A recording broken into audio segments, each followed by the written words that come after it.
दिव्या और विकास की शादी को 3 साल हो गए थे और अब सब लोग उन पे 2 से 3 हो जाने का प्रेशर भी बना रहे थे, पर दोनों सबको अभी इंतजार करने को कह रहे थे।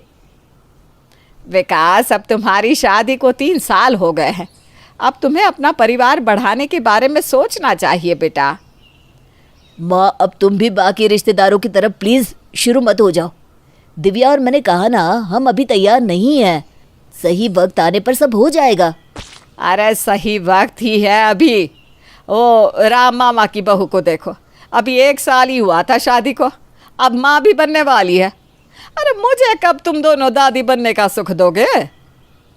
माँ जी, हम समझते हैं आपकी इच्छाओं को, पर आप भी समझिए ना, अभी हम इन सब के लिए बिल्कुल भी तैयार नहीं हैं। थोड़ा वक्त रुक जाइए, हम आपकी ये इच्छा भी पूरी कर देंगे। दिव्या और विकास सबसे यही कहते हैं कि वो अभी नई जिम्मेदारी के लिए तैयार नहीं है, इसलिए मनोरमा ने अब उन्हें कहना छोड़ दिया था। पर एक रात जब विकास और दिव्या आपस में बात कर रहे थे, तब मनोरमा उनके कमरे में बाहर से गुजर रही थी और अचानक उन दोनों की बातें मनोरमा के कानों तक पहुंच गई।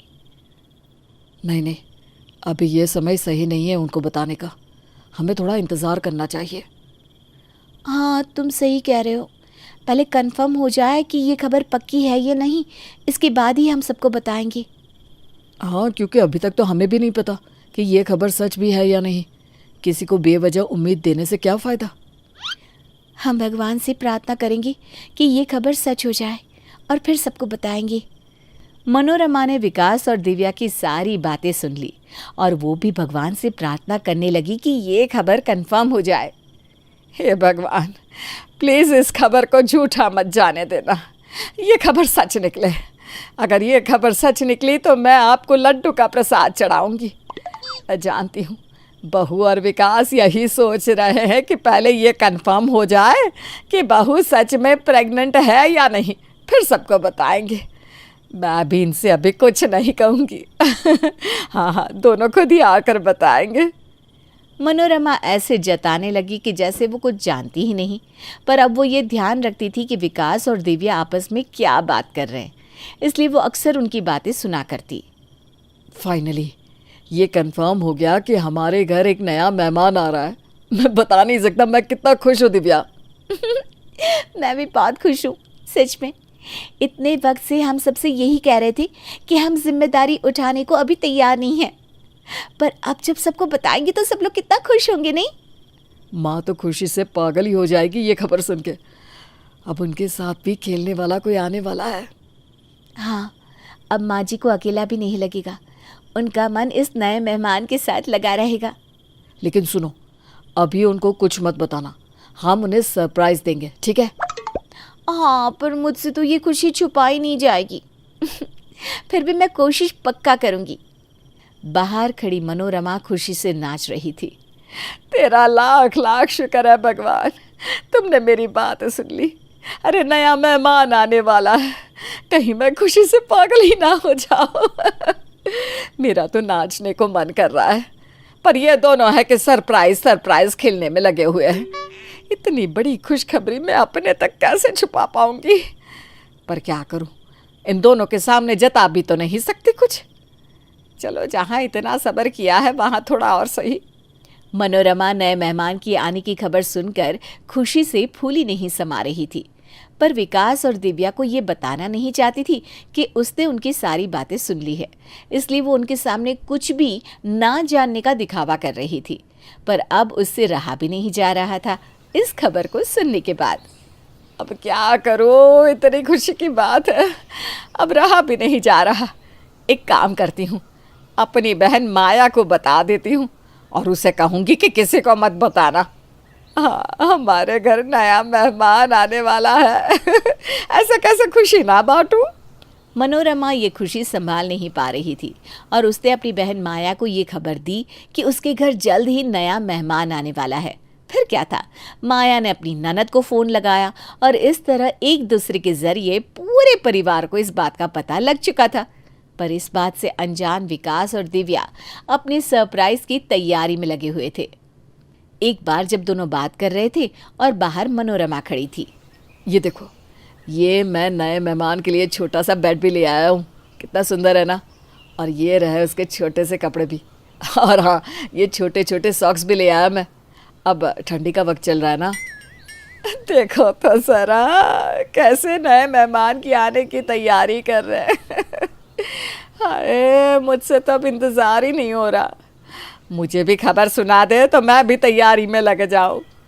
ये तो बहुत सुंदर है। और देखो मैं उसके लिए ना ये कार्टून वाला टॉवेल भी लाई हूँ। वो इतना छोटा सा होगा, हम उसे नहाने के बाद इसी से पोंछेंगे, ठीक है? कल हम सबको ये खुशखबर दे देंगे, ठीक है? सबको सरप्राइज मिल जाएगा।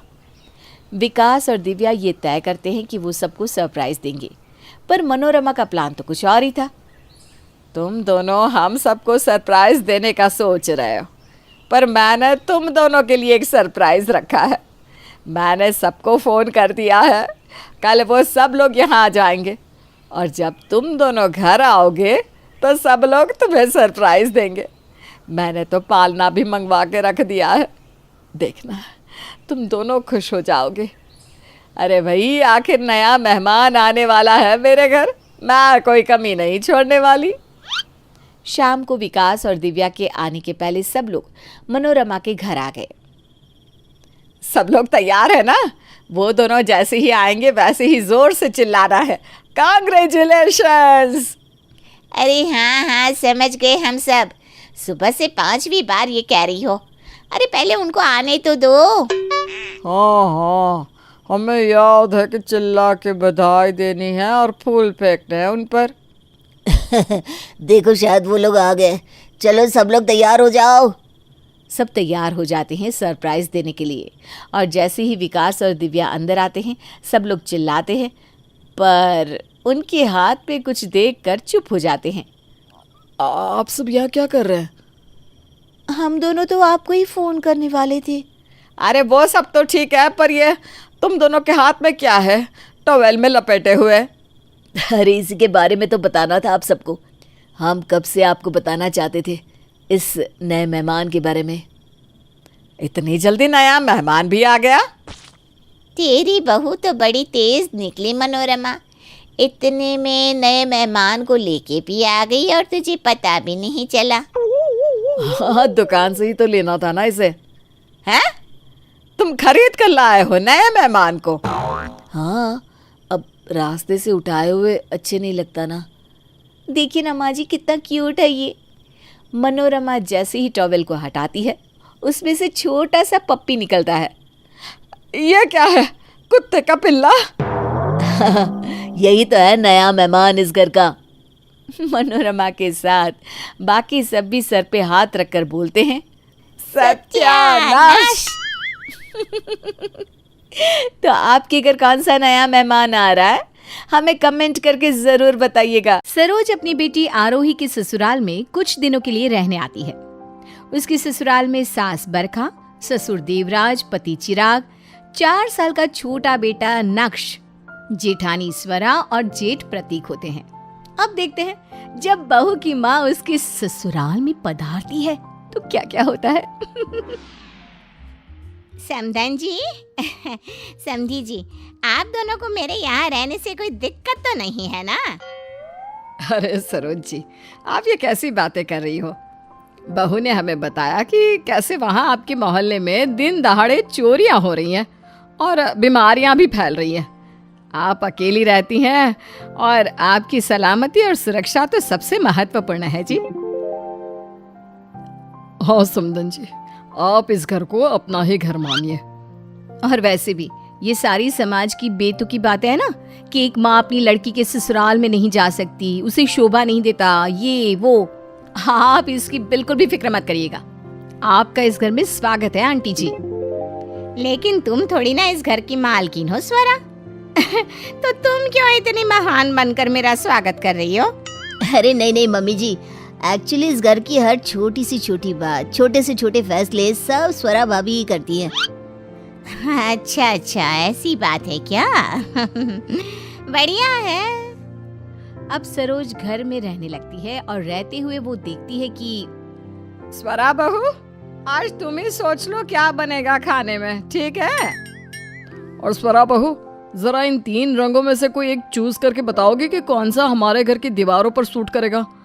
मैं सोच रहा हूँ कि 1-2 महीने में घर का रेनोवेशन करवा लेते हैं।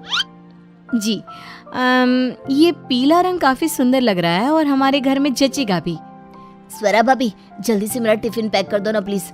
और हाँ, मेरी नजर भी उतार दो। आप जब जब मेरी नजर उतारती हो ना दिन अच्छा जाता है। ठीक है ठीक है। स्वरा चाची, मुझे चॉकलेट मिल्क चाहिए। मम्मा अच्छा नहीं बनाती, आप टेस्टी बनाती हो। स्वरा मेरा टिफिन पैक कर दो ना प्लीज। पूरा घर घूम फिर कर बस स्वरा को ही महत्व देता है और दिन रात सभी बस स्वरा के ही गुणगान गाते रहते। इस सब को देख सरोज को बहुत जलन महसूस होती है और वो गुस्से से अपनी बेटी आरोही को अकेले में कहती है, अरे तेरे ऊपर का माला खाली हो गया है लगता है। ऊपर का माला? ये आप क्या बोल रही हो मम्मी? इस घर में कोई ऊपर का माला ही नहीं है और मैं तो नीचे के कमरे में रहती हूँ ना। अरे गधेड़ी, मेरे कहने का मतलब तेरे दिमाग से है। दिमाग, खोपड़ी। ओह अच्छा अच्छा। आरोही, तू इतने सालों की शादी में सो रही थी क्या?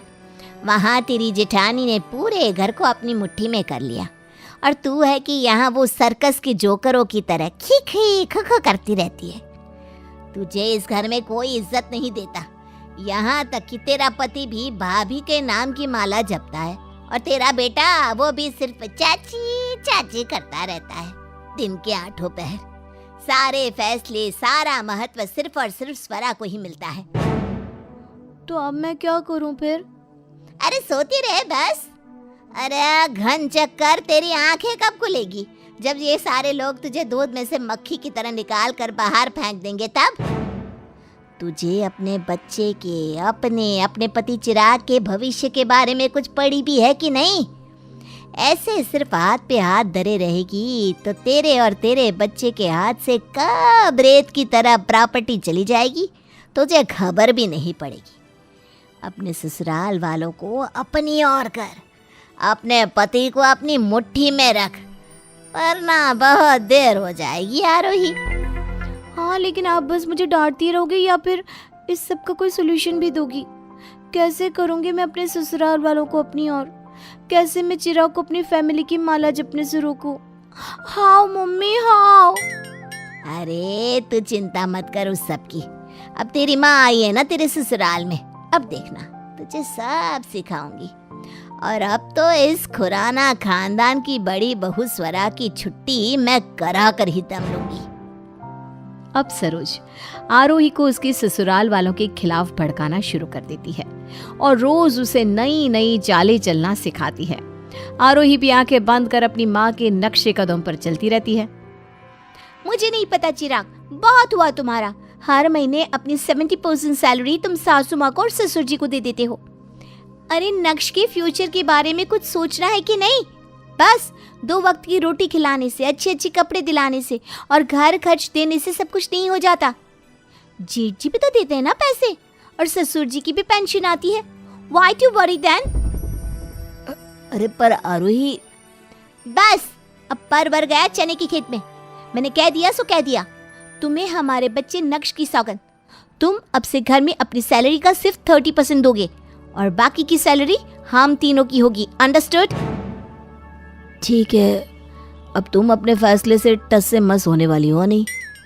फिर अगले दिन आरोही और सरोज स्वरा ने बनाई हुई चाय में नमक मिला देती हैं और सभी उस चाय को पीकर खराब मुंह बनाते हैं। हाय हाय हाय, ये चाय है या कोई बेस्वाद काढ़ा? स्वरा, पिछले कुछ दिनों से देख रहा हूँ तुम्हारे हाथ से हो रहा हर काम बिगड़ रहा है।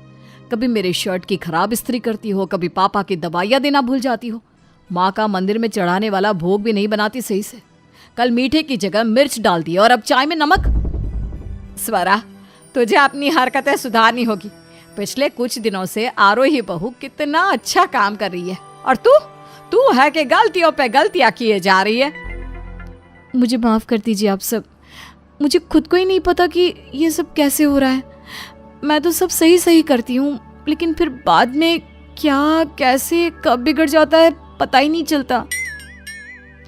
इसका मतलब तुम्हारे कहने का ये है कि ये सब तुम नहीं कोई और कर रहा है, हैं?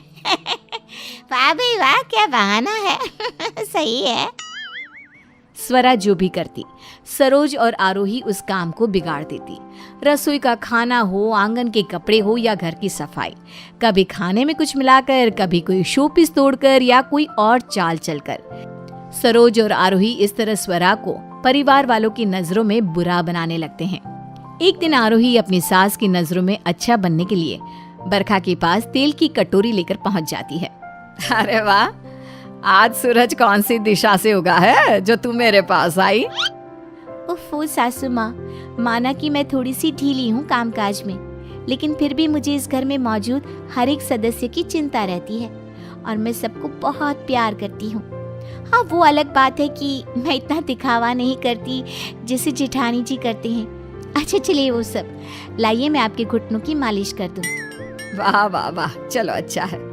अब स्वरा की बुद्धि तो घास चलने जा रही है दिन ब दिन। अब जब तू सुधरने लगी है तो ये देखकर बहुत अच्छा लग रहा है आरोही बहू। आरोही अब बरखा और बाकी घर वालों की नजरों में बहुत अच्छी बनने लगती है। महीने के अंत में जब प्रतीक और चिराग दोनों की तनख्वाह आ जाती है, तभी घर में एक बहुत बड़ा तमाशा खड़ा हो जाता है। क्या? तेरे कहने का मतलब क्या है? माना कि स्वरा और मेरा कोई बच्चा नहीं है, लेकिन आगे चल के तो होगा ही ना। और तू 30% सैलरी देगा तो कैसे चलेगा? इस घर में कमाने वाला सिर्फ मैं ही नहीं हूँ, तू भी है। प्रतीक भाई, आप अपनी ये ऊंची आवाज मुझ पर मत चलाइए। घर का छोटा बेटा हूँ, इसलिए सब मुझे कुछ भी बोलते हैं और मेरी बीवी और बेटे को इज्जत नहीं देते। घर चलाना, गृहस्थी चलाना कोई कैरम या लूडो खेलने का काम नहीं है। आप कैसे समझेंगे? शादी के इतने साल हो चुके हैं, फिर भी आपकी एक भी संतान नहीं हुई अब तक। चिराग, तेरी इतनी हिम्मत! हे भगवान, ये पैसों का झगड़ा अब निजी मामलों तक जा रहा है। दोनों भाइयों में बहुत बड़ी लड़ाई होने लगती है और ये देखकर सरोज मन ही मन बेहद खुश होती है। अब सरोज के बिछाए इस जाल में क्या होगा आगे? रिश्ते टूटेंगे या जुड़ेंगे? बहू की माँ के ससुराल में आने से सब ठीक हो जाएगा या बुरी तरह बिखर जाएगा? कैसा मोड़ लेगी ये कहानी कि कैसे सरोज के अपनी बेटी आरोही के ससुराल में आने से ससुराल में बहुत सारा क्लेश होने लगता है और दोनों भाइयों में बहुत बड़ी लड़ाई हो जाती है। तभी स्वरा उन दोनों को एक दूसरे की कॉलर से हाथ छुड़वा कर कहती है, बस बहुत हुआ आप दोनों का। एक दूसरे पर जान छिड़कने वाले जिगरी भाई आज एक दूसरे का कॉलर पकड़ने पे उतर आए। ये क्या हो गया है प्रतीक जी? चिराग, तुम भी? जो भी है, आपस में बैठकर ठंडे दिमाग से सोच कर तय होगा। यूं हाथापाई लड़ाई झगड़ने से कुछ नहीं होने वाला। शुरू हो गया इस महानता की मूरत का भाषण। इंसान को लोरी नहीं, स्वरा के भाषण सुना दो, 1 मिनट के अंदर गहरी नींद आ जाएगी। चलिए, अब आप दोनों दफ्तर के लिए निकलिए, मैं टिफिन पैक कर देती हूँ। आरोही, जरा रसोई में आओ और मेरी मदद करो। जैसे तैसे स्वरा बहू लड़ाई को रोक देती है, लेकिन दोनों भाई फिर भी एक दूसरे से बात नहीं करते और मुंह मोड़ते रहते। पर स्वरा अपने टूटते हुए परिवार को एक साथ जोड़े रखने के लिए जी जान लगा देती है। देवराज का 61वां जन्मदिन आता है और इसी मौके पर घर में पिछले कुछ दिनों से काफी अशांति फैली हुई है। ससुर जी का जन्मदिन आ रहा है, वो भी 61वां। मैं इस खुशी के मौके को बिल्कुल भी नहीं मेरे हाथ से जाने दूंगी। इस घर में फिर से खुशियां आएंगी। अब जल्दी से सारे सामान की लिस्ट बनाती हूँ और हाँ, ससुर जी की फोटो का केक बनाऊंगी। आजकल बड़ा ट्रेंड चल रहा है वो। अपनी शक्ल को केक पर देखकर ससुर जी बहुत खुश हो जाएंगे। स्वरा अब देवराज के जन्मदिन की तैयारी में जुट जाती है। वहीं सरोज ये सब सुन लेती है और जन्मदिन के दिन वो देवराज के केक को चुपके से फ्रिज से बाहर निकाल लेती है। अब इस केक पर बनी देवराज की शक्ल को मैं ऐसे जोकर की तरह बिगाड़ दूंगी कि बस सबकी आंखें फटी की फटी रह जाएंगी। सरोज पाइपिंग बैग से केक पर देवराज की शक्ल को बिगाड़ देती है और जोकर की तरह बना देती है। स्वरा पूरे घर की सजावट करती है और शाम को बर्थडे पार्टी में, हैप्पी बर्थडे ससुर जी, ये लीजिए आपका तोहफा। हैप्पी बर्थडे दादू, ये लो मैं आपके लिए ये ग्रीटिंग कार्ड लेकर आया हूँ। मैंने खुद बनाया है। अरे धन्यवाद नक्श बेटा। अरे भाई, केक शेक है कि नहीं जन्मदिन की हैप्पी बर्थडे पार्टी में? हैं? हाँ, मुझे भी केक खाने का बहुत मन है। जल्दी से केक लाओ। अभी लाती हूँ, जरा सब्र तो रखो। स्वरा केक रसोई से बाहर लाती है और केक को खोलती है। देवराज अपनी शक्ल को देखकर बहुत गुस्सा हो जाता है और सभी हैरान रह जाते हैं। ये सब क्या है स्वरा बहू? तो ये था तुम्हारा सरप्राइज? हाँ, हाय दैया, समधी जी, आप तो एकदम ठठोलिया विदूषक लग रहे हैं। क्या स्वरा, अपने ससुर का कोई इस तरह मजाक उड़ाकर अपमान करता है क्या? सच में जेठानी जी, आपसे ये उम्मीद ना थी। अरे स्वरा बहू, तू कब से इतनी बिगड़ गई? तुझे अपने ससुर का भी लिहाज नहीं रहा क्या? लेकिन सासू माँ, मैंने तो केक ऑर्डर करते वक्त सही फोटो भेजी थी। ये जरूर केक शॉप में ही किसी ने किया होगा। एक खुशी का मौका मिला था, वो भी हाथ से छूट गया। हमें ज्ञान के मोती बटोरती रहती हो, लेकिन असलियत में तो तुम्हें जरूरत है उनकी। सरोज और आरोही की ये चाल भी कामयाब हो जाती है। ऐसे ही सरोज अपनी बेटी आरोही के दिमाग में ससुराल वालों के खिलाफ का पेट्रोल भरती ही रहती है। आरोही, हमने हमारे मकसद को आधा तो पूरा कर दिया है। जो सास तुझे पूछती तक नहीं थी, वो अब तेरे गुणगान गा रही है। और जो बहू सबकी इतनी चहीती थी, आज सब उससे नफरत करने लग गए हैं। बस थोड़े दिन और, फिर जब समधी जी, देवराज, स्वरा और प्रतीक यानी कि तेरे जेठ जेठानी को धक्के मारकर इस घर से बाहर निकालेंगे ना तो पूरी जायदाद तुम्हारे नाम हो जाएगी। हाँ mummy, you are right, thank you. अगर आप मेरे इस सोए हुए दिमाग को नहीं जगाती तो न जाने मेरी जेठानी किन किन चीज़ों पर कब्जा कर बैठती। अब अगली चाल की तैयारी करते हैं। स्वरा तो छत पर कपड़े सुखाने गई है और कुछ ही देर बाद बरखा भी छत पर वो सुबह का कौन सा वाला विटामिन लेते हैं, वो वही अंग्रेजी बाराखड़ी में AXYZ, नहीं, विटामिन Z। उफ़ो, इट्स विटामिन डी मम्मी। हाँ, वही। तो तेरी सास बरखा अब जाएगी ऊपर विटामिन डी लेने के लिए, और उसके आने से पहले हम छत पर साबुन का पानी डाल देंगे, जिससे बरखा जोर से कमर के बल गिर जाएगी और उसे लगेगा कि ये सब स्वरा ने किया है। दे ताली। जी बात। आरोही छत पर साबुन का पानी डाल देती है और जब बरखा वहां धूप लेने आती है तभी जमीन पर पैर फिसल कर वो धड़ाम से गिर जाती है। मामा मेरे कमर। सरोज और आरोही छुपकर ये सब देखते हैं और खूब हंसते हैं। एक दिन जब दोनों भाई में से प्रतीक घर पर कम पैसे देने लगता है तब, क्यों? मैं क्यों पूरे पैसे दूं? जब चिराग आधे से भी कम पैसे देगा तो मैं भी कम ही दूंगा। मेरी भी मेहनत की कमाई है। मुझे दूसरों की तरह गद्दार होकर पैसों को छुपाना नहीं आता। जो है वो साफ है। प्रतीक भाई, आपसे मैं बात नहीं कर रहा हूँ, तो आप प्लीज मुझे फिर से इन सब मामलों में मत घसीटिए। फिर से मुंह मत चला, वरना तेरा मुंह तोड़ दूंगा। आइए तोड़िए। नहीं, आज तो आप तोड़ ही दीजिए मेरा मुंह। देखता हूँ ना मैं भी कैसे तोड़ते हैं आप मेरा मुंह। तेरे तो। प्रतीक और चिराग में फिर से लड़ाई होने वाली होती है कि तभी बरखा जोर से चिल्लाती है, शांत, एकदम शांत। बस बहुत हो गया तुम दोनों का। तुम दोनों को अपनी तनख्वाह नहीं देनी है ना, मत दो, अपने पास ही रखो। अगर आपस में मिलजुल कर नहीं रह सकते तुम दोनों तो फिर अलग हो जाओ। अब इस घर का बंटवारा होगा। इस घर में अब एक चूल्हा नहीं, 2 अलग अलग चूल्हे जलेंगे। एक तरफ स्वरा और प्रतीक रहेंगे तो दूसरी तरफ आरोही, चिराग और नक्श। और मैं कहाँ रहूंगी फिर? छत पर? नहीं सरोज जी, आप और हम अपने अपने कमरे में ही रहेंगे। अब बस यही फैसला है हमारा। जिसे जो सोचना है सोच लो, जो करना है कर लो। बहुत दिलचस्पी है ना परिवार को बिखेरने की, तो अब बिखर ही जाने दो परिवार को। सभी बरखा के इस फैसले को सुनकर चौंक जाते हैं और घर का 2 हिस्सों में बंटवारा हो जाता है। स्वरा और प्रतीक अपनी अलग अलग शुरुआत करते हैं। सरोज की चाल अब पूरी टेढ़ी हो जाती है। ये क्या, इस कहानी ने तो अजीब सा ही ट्विस्ट ले लिया। बेवकूफ बुढ़िया, ये बरखा भी ना बंटवारा सुना दिया। बंटवारे की जगह दोनों बेटों को प्रॉपर्टी का हिस्सा देकर अलग अलग रहने को कह देती। अरे दिमाग होगा तब ये ऐसा सोचेगी ना। एक दिन सरोज जब एक ज्वेलरी शॉप में गहने खरीदने जाती है, तभी वहां पर एक ज्वेलरी सेट चोरी हो जाता है और सीसीटीवी फुटेज में ये पता चलता है कि एक आदमी ने ये चोरी की है, जिसके पीछे सरोज भी जाती है और उससे बात करती है। अरे आप सबकी अकल क्या घास चने गई है? हैं?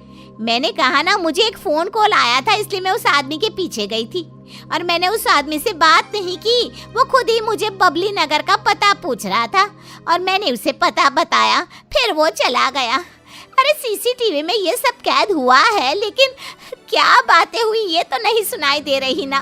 तो आप सब किस बुनियाद पर मुझे गिरफ्तार कर रहे हो? देखिए मैडम, आपको जो कुछ भी कहना है ना, अब सीधे अदालत में जज साहब के सामने कहिएगा, प्लीज। हद है, ये आदमी पागल है क्या? इसको मैं बोल रही हूँ, समझ में नहीं आ रहा कैसे।